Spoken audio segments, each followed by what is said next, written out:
क्या 90% सब्सिडी का सपना 70% कर्ज की सच्चाई बन गया?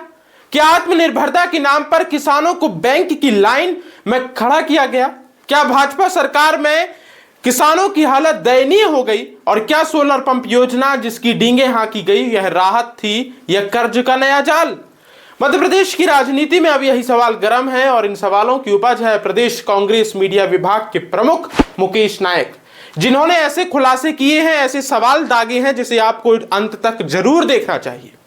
नमस्कार, मैं आदर्श पांडे और आप देखना शुरू कर चुके हैं दा लपेटा। खबर है भोपाल से, जहां प्रदेश कांग्रेस ने पत्रकार वार्ता बुलाकर खुलासे किए हैं, जिन खुलासों के बीच सोलर पंप योजना पर बड़ा विवाद खड़ा कर दिया है।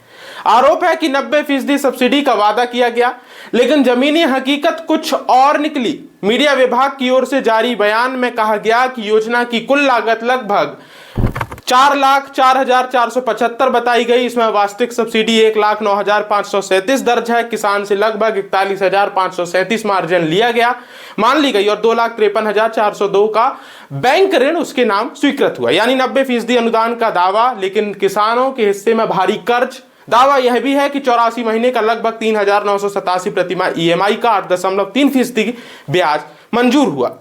देरी होने पर अतिरिक्त ब्याज भी लगा। सवाल उठता है कि अब सार्वजनिक मंच से 90% सब्सिडी की बात की गई तो ये पैसा 2 लाख और ये तमाम जाल कैसे बन गया? कांग्रेस के प्रदेश मीडिया अध्यक्ष जो विभाग के हैं मुकेश नायक ने सीधे तत्कालीन मुख्यमंत्री शिवराज सिंह चौहान और भारतीय जनता पार्टी की सरकार और कृषि मंत्री पर सीधा निशाना साधा है।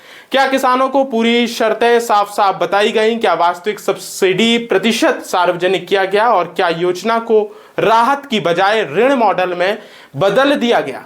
यह बड़ा सवाल नीति का है। सोलर पंप जैसी कई योजनाएं ग्रामीण इलाकों में बिजली संकट का समाधान बन सकती हैं, लेकिन अगर मॉडल ऐसा ही है तो किसान 7 साल तक ईएमआई चुकाता रहेगा। तो क्या इसे सब्सिडी कहा जाएगा या कर्ज की खेती? राजनीतिक आरोप अपनी जगह है, लेकिन तथ्य यही कहते हैं कि यदि दावे और दस्तावेज में अंतर है तो पारदर्शिता जरूरी है। ऊंची दुकान फीका पकवान स्थिति आपने देखी है। भरोसा भी टूट चुका है। किसानों का भरोसा टूटे तो लोकतंत्र की जड़ भी हिल सकती है, लेकिन किसानों के साथ इस तरीके से राजनीति की जा रही है, ये कब तक चलेगी यदि ये दावे सही है? मैं जिस प्रकरण की आपसे बात कर रहा हूं वो सोलर पंप को लेकर होने वाले घोटाले से संबंधित है और किस तरह से किसानों को उसमें धोखा दिया गया उससे संबंधित है।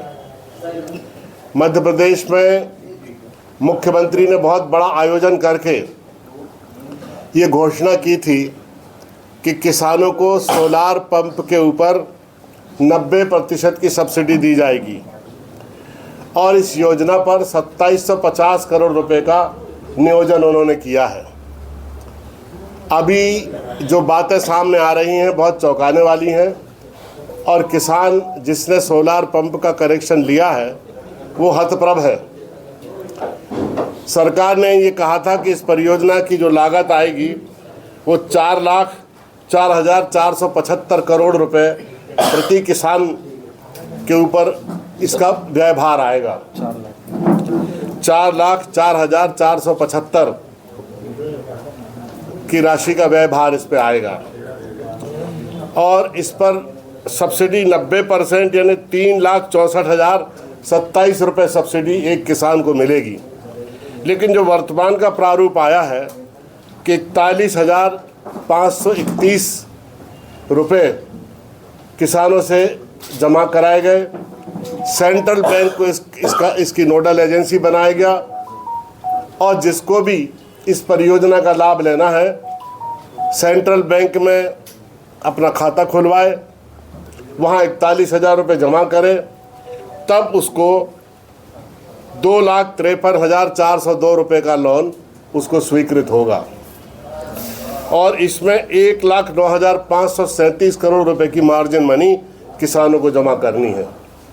मैं एक सैंपल लाया हूँ, वैसे तो मैं पीडीएफ कर रहा हूँ पूरी योजना के को विस्तार से लेकर, लेकिन ये एक अनिल नाम के व्यक्ति की नीमच की सैंपल ये है। इसमें 8.30% ब्याज की दर से ये लोन 2.5 लाख से ज़्यादा लोन स्वीकृत हुआ है और किसानों को जो सब्सिडी मिलना चाहिए वो 90% राज्य सरकार ने कही थी, लेकिन किसान के ऊपर लोन हो गया। 1,41,000 रुपये किसान ने जमा कर दिए और सब्सिडी का आता पता नहीं है कि सब्सिडी कब मिलेगी। किसान कर्जदार हो गया। अब सरकार की ओर से क्या जवाब आता है यह देखना होगा। क्या आंकड़ों से स्थिति स्पष्ट की जाएगी? यह मामला राजनीतिक बयानबाजी में उलझेगा। आप क्या सोचते हैं? आपकी क्या विचार है? क्या वाकई सब्सिडी योजना है या यह कर्ज का अतिरिक्त मॉडल?